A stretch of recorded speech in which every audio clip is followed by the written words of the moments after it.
Episode 2 of One Jets Drive just dropped, and I had a lot of fun watching this one.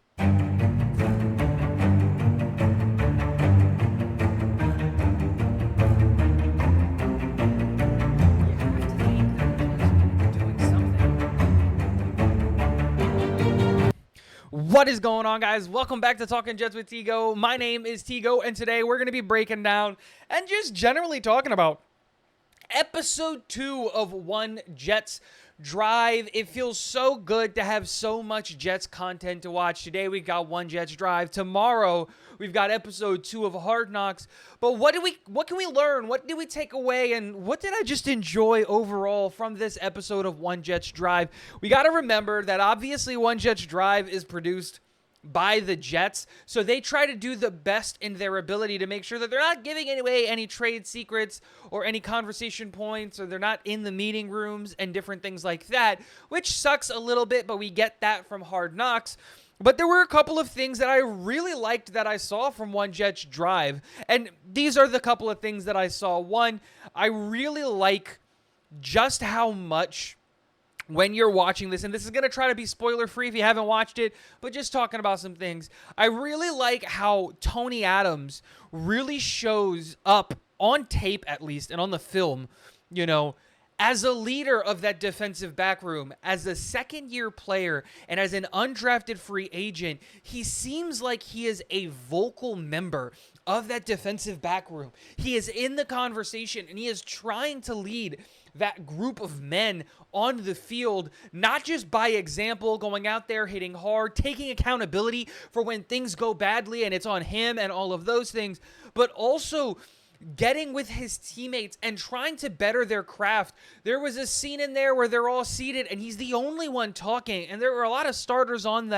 in that little huddle, but Tony Adams is the one saying, like, this is not our brand of football. We need to get better. We need to do better because this is what we do and this is how we need to play. And Ulbrich was next to him and having that conversation with him, and I find that so interesting.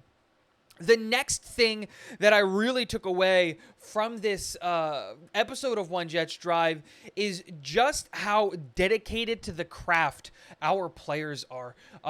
We all saw the pictures of, Jermaine Johnson and Solomon Thomas and Quinnen Williams and Brian Burns after the game, sitting together, and not sitting together, but after practice, not the game, talking to each other and getting some tips. And we actually got to hear what the contents of that conversation was about. And the thing that really impressed me from that was they were talking about Brian Burns and his spin move, which is absolutely lethal. And Jermaine Johnson was super deliberate in his line of questioning. How do you attack? Do you attack 2 yards in? Do you sell the speed? How are you going and making the tackle bite so that the spin move lands? And we could see him implementing what he was getting taught from Brian Burns, the knowledge that he's trying to accumulate from the best edge rushers in the NFL, into his game the very next time he could in the preseason game against Carolina, where Jermaine Johnson tried to hit that spin move once or twice, and maybe it didn't hit home, but it's now something that he's adding to his arsenal, that he's working on, and it's because he was hungry for knowledge, because he went to a different well to quench his thirst, to gain new things, and that new well being Brian Burns. And I love seeing players dedicated to their craft and going out to get as much information as possible, and that's exactly what we saw from Jermaine Johnson. But not just that, we also saw that from everybody's favorite undrafted free agent wide receiver, Jason Brownlee, and all of the tape showing that he was there before practice, after practice, making catches and doing all of the things that he needs to get better. But the thing I think that stuck out the most in terms of the things that we learned about Jason Brownlee is if you go back and you watch when they're in the war room talking about the possibility of drafting Jason Brownlee, it really shows just how high some of the people inside of the New York Jets building were on Jason Brownlee, because one of the scouts, when breaking him down, said, I like him as a third-round prospect much better than some of the other mainstream guys. And that just goes to show how much some of these scouts really, really liked Jason Brownlee.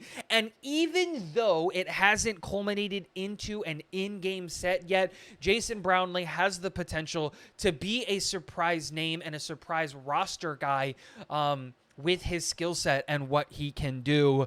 And then, obviously, the last two things that I want to talk about is Michael Clemens just continues to build up on the legend of Michael Clemens. They open up, obviously, One Jets Drive with him doing yoga and doing an interview with Michael Clemens.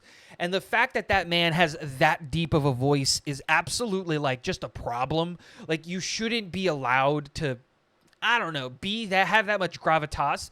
But also, you can really tell that he has the ability to just flick it off. He doesn't have to be the I'm on all the time and I'm a monster, and like it really comes off that he's just a genuine guy who likes football. But when it comes time to be in the game, when it comes time to play and do those things, he's just going to flick a switch, go to the dark side, let it embody him. And then when the game's over, he turns that off and he's back to just being Michael Clemens.